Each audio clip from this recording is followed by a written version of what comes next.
Welcome to ITP science apex. तो आप सबके एग्ज़ाम्स बहुत पास आ रहे हैं अब, तो आप लोग की तैयारी बहुत अच्छी से चल रही होगी। मैं एक बार फिर से आपको बता देती हूँ कि हमने इस चैनल पर आपके लिए एनसेट के जो प्रिपरेशन है, जितने भी आपके सब्जेक्ट्स हैं, सब हमने आपको यहाँ पे प्रोवाइड किया है। गवर्नमेंट सब्जेक्ट बहुत ईजी है क्योंकि आपने अभी 10th-12th में ये पढ़ा था, तो आप वहाँ से भी उसका प्रिपरेशन कर सकते हैं। हमने आपके लिए GT की क्लासेस लगाई हैं, टीचिंग एप्टीट्यूड की क्लासेस लगाई हैं और टीचिंग एप्टीट्यूड का मैराथन सेशन भी हमने आपको करा दिया है। अब क्योंकि आपके कॉन्सेप्ट्स क्लियर हो गए होंगे, तो कॉन्सेप्ट क्लियर करने के बाद अब क्या बारी है कि आप क्वेश्चन प्रैक्टिस करें। तो अब हम आपके लिए क्वेश्चंस भी लेके आ रहे हैं, साथ ही साथ PYQs भी हैं इसमें। तो हम क्या करेंगे, आपको क्वेश्चन प्रैक्टिस दे रहे हैं, इससे आप अपना एनालिसिस कर सकते हैं कि कितना आपको समझ में आ रहा है और किस टाइप के क्वेश्चंस आएंगे। तो हम आज करेंगे unit 4 of what, teaching aptitude का यूनिट 4 का सेशन हम स्टार्ट कर रहे हैं आज। तो इसमें क्या करना है हमको, देखो जैसे अभी तक हम क्या कर रहे थे, आपको MCQs दे रहे थे। एक सेंटेंस था, एक क्वेश्चन था, चार ऑप्शंस थे, उनमें से एक को टिक करना था। बट सिर्फ और सिर्फ इस टाइप का पैटर्न तो नहीं आता, 12th बोर्ड में भी नहीं आता होगा इस टाइप का सिर्फ। तो वहाँ भी आप देखेंगे MCQs में क्या होते हैं, एजर्शन रीजनिंग भी आपको दिए जाते हैं, केस स्टडीज़ दिए जाते हैं। तो इसीलिए हमने इस यूनिट में आपके लिए डिफरेंट लेवल्स पे हार्ड, इजी या फिर और भी जो जितने भी लेवल्स हैं हमारे पास, उनमें हमने इसको बांटा है। तो इससे आप क्या कर सकते हो और अच्छे से अपनी तैयारी कर सकते हो, ठीक है। तो सबसे पहले हम कोर कॉन्सेप्ट जो इजी से बस जो हमने पिछले पढ़ा था वो रिकॉल कर लेंगे।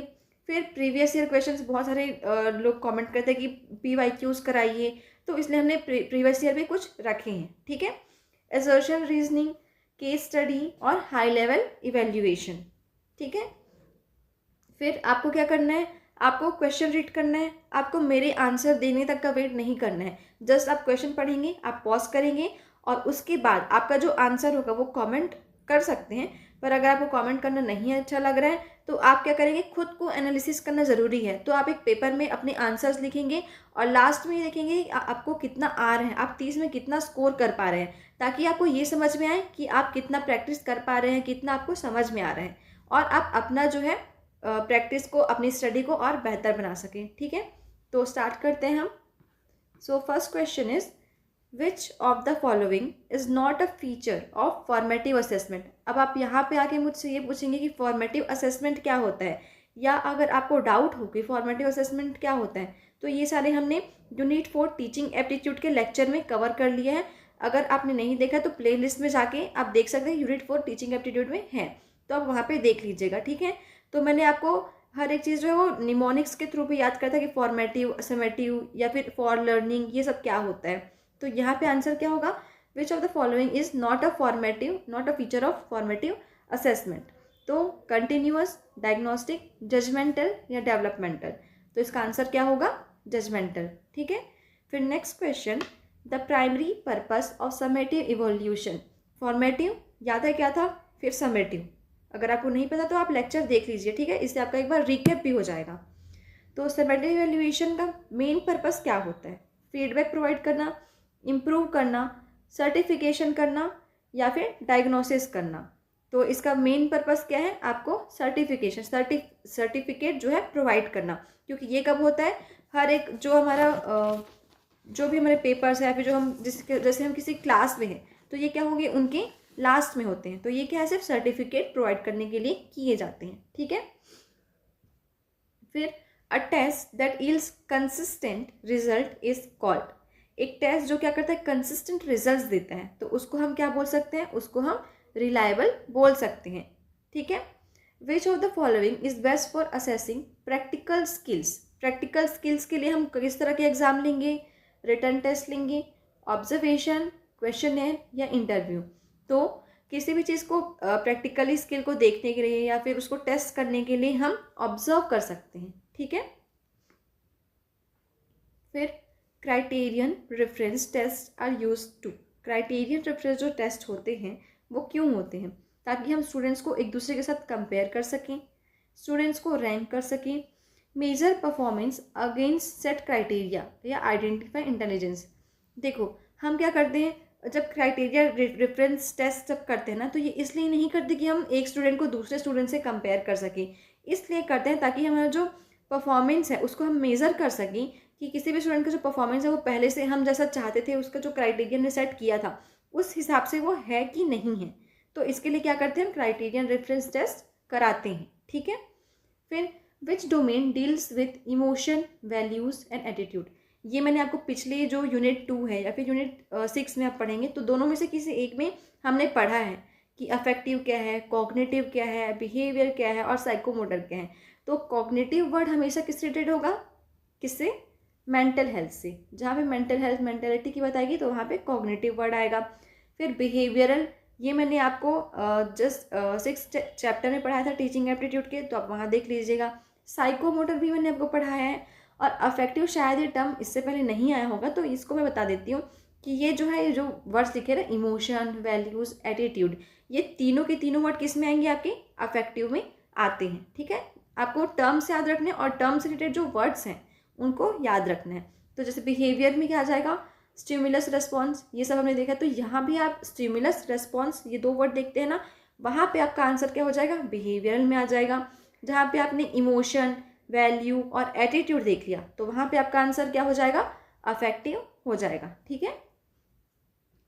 नेक्स्ट क्वेश्चन, विच स्टैटिस्टिकल मेजर इंडिकेट्स वेरिएबिलिटी इन स्कोर्स। तो इसका आंसर होगा मीन, मीडियन, मोड या स्टैंडर्ड डेविएशन। तो इसका आंसर क्या होगा, स्टैंडर्ड डेविएशन। मतलब जैसे कि आप कोई डेटा भी निकाल रहे हैं और उसमें बहुत ज़्यादा वेरिएबल्स आ रहे हैं स्कोर्स में, कोई यहाँ 1 पे है, कोई 10 पे है, फिर कोई 3 पे है, कोई 8 पे है, तो बहुत ज़्यादा वेरिएशंस आ रहे हैं, तो इसको हम क्या बोलते हैं, स्टैंडर्ड डेविएशन बोलते हैं। ठीक है। Validity of test depends upon, test की वैलिडिटी किस पे डिपेंड करेगी, लेंथ ऑफ टेस्ट पे, alignment with objectives, number of students या स्पीड ऑफ स्कोरिंग। तो एक टेस्ट वैलिड है कि नहीं है, मैंने टेस्ट ले लिया तो उसके जो रिजल्ट्स हैं वो वैलिड होंगे कि नहीं होंगे, ये किसे डिसाइड करूँगी मैं, कि मेरे जो ऑब्जेक्टिव्स थे कि मैंने क्यों टेस्ट लिया, तो वो जो ऑब्जेक्टिव से अलाइनमेंट अगर मुझे दिखता है ना तो मैं बोलूँगी कि मेरा टेस्ट क्या है, वैलिड है। ठीक है। फिर diagnostic assessment is mainly conducted to, diagnostic assessment जो होता है, डायग्नोस्टिक असेसमेंट क्या होता है, इस वाले चैप्टर मैंने आपको पढ़ाया है, वहाँ पे आप देख लीजिएगा। ठीक है। तो diagnostic assessment is mainly conducted to provide grades, grade provide करने के लिए, आइडेंटिफाई लर्निंग डिफ़िकल्टीज, या फिर प्रमोट स्टूडेंट्स, या फिर रैंक स्टूडेंट्स। तो अगर आपको डायग्नोस्टिक वर्ड का ही मतलब पता होगा ना तो आंसर आपके लिए बहुत ईजी है। इसका आंसर क्या होगा, बी, आइडेंटिफाई लर्निंग डिफ़िकल्टीज। ठीक है। Rubrics are used for, rubrics को हम क्यों यूज़ करते हैं, रैंडम स्कोरिंग के लिए, स्ट्रक्चर्ड इवेल्युएशन के लिए, कंडक्टिंग एग्जाम और रिड्यूसिंग सिलेबस। तो इसका आंसर क्या होगा, स्ट्रक्चर्ड इवेल्युएशन के लिए हम रूब्रिक्स को यूज़ करते हैं। ठीक है।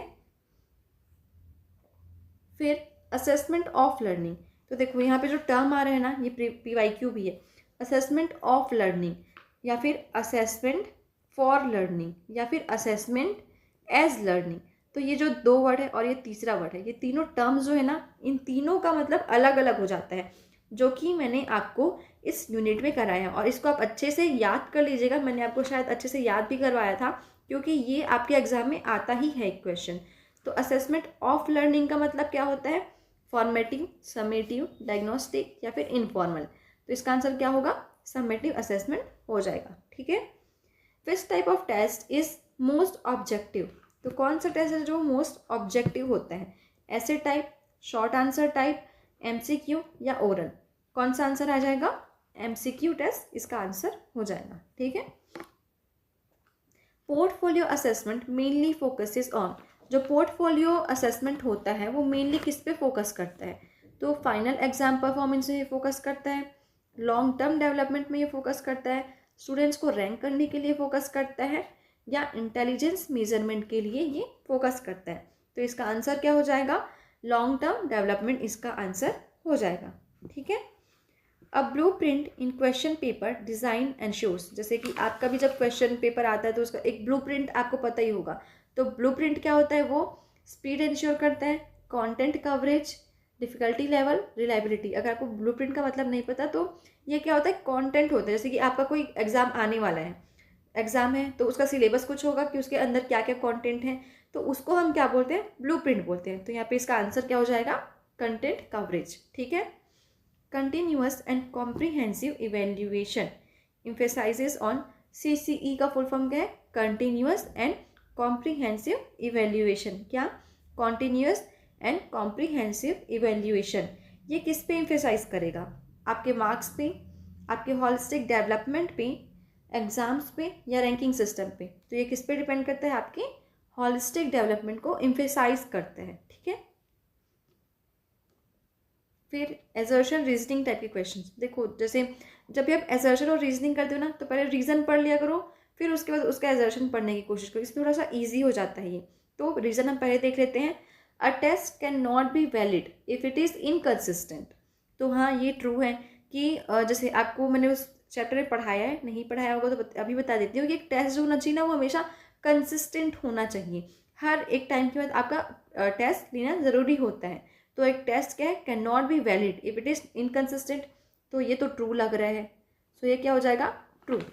फिर reliability is essential for validity. ये हमने अभी 4th या 3rd क्वेश्चन में किया है कि क्या होता है, reliability is essential for validity.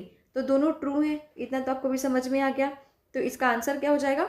और फिर हमें ये देखना है कि दोनों एक दूसरे से क्या बोलते हैं उसको, जॉइंट है कि नहीं। तो a test can not be valid if it is inconsistent because reliability is essential for validity. ठीक है।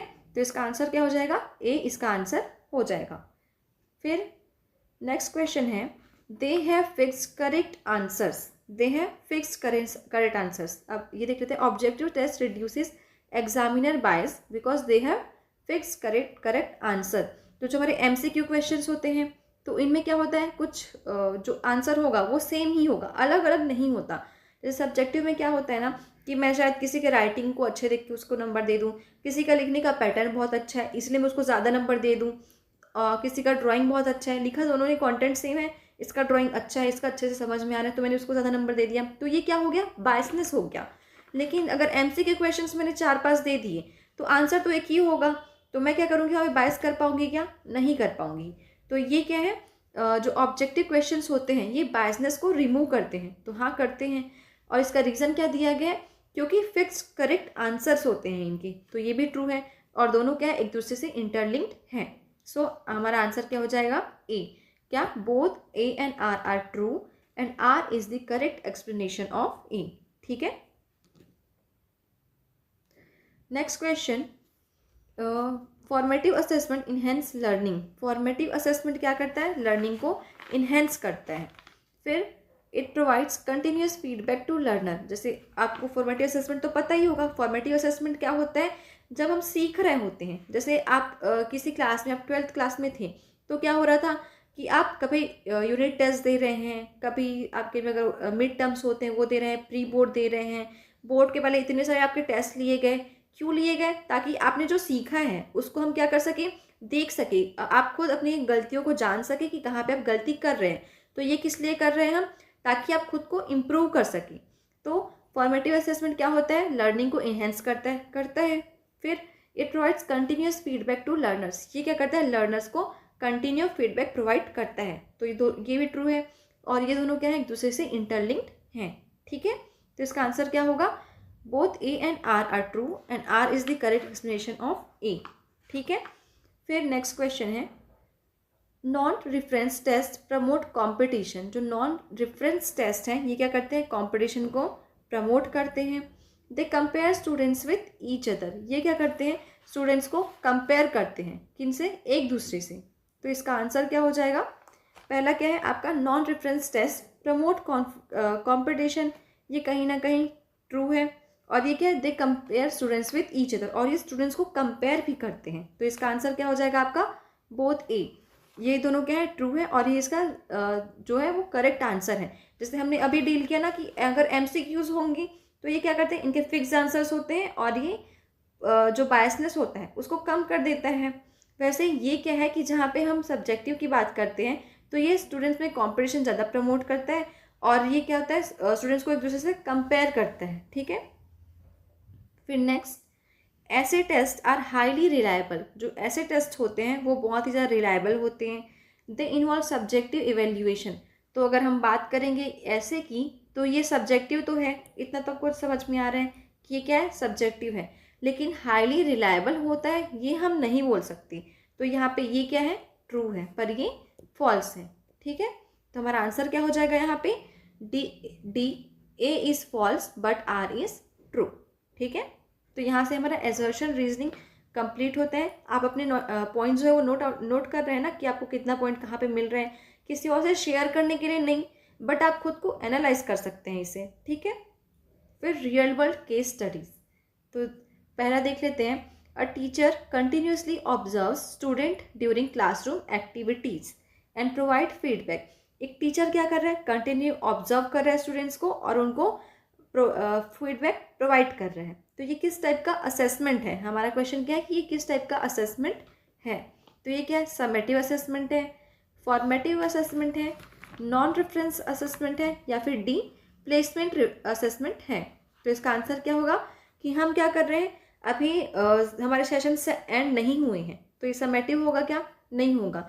एक टीचर क्या कर रहे हैं, रोज क्लासरूम एक्टिविटीज़ को नोटिस कर रहे हैं, तो इस ये किस में आता है, फॉर्मेटिव असेसमेंट में ये आता है। ठीक है, in the end of the term a school conducts a final examination to decide promotion.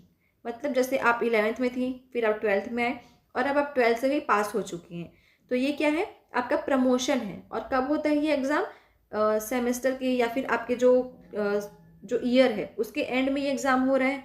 तो ये क्या, किस टाइप का असेसमेंट है, this type of assessment is.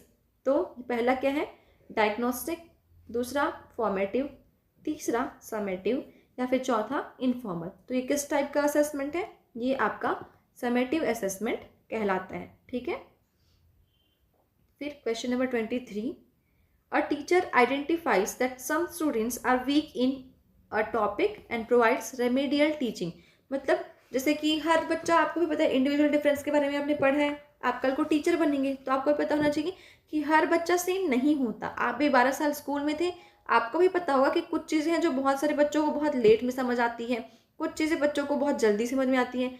तो यहाँ पे भी ऐसे स्टूडेंट्स की बात कर रहे हैं जो कुछ कुछ टॉपिक्स में क्या है, वीक हैं, तो उनको क्या करना पड़ेगा, रेमेडियल टीचिंग प्रोवाइड करना पड़ेगा। तो इस टाइप की असेसमेंट को हम क्या बोलेंगे, प्लेसमेंट, डायग्नोस्टिक, समेटिव या नॉन रेफरेंस।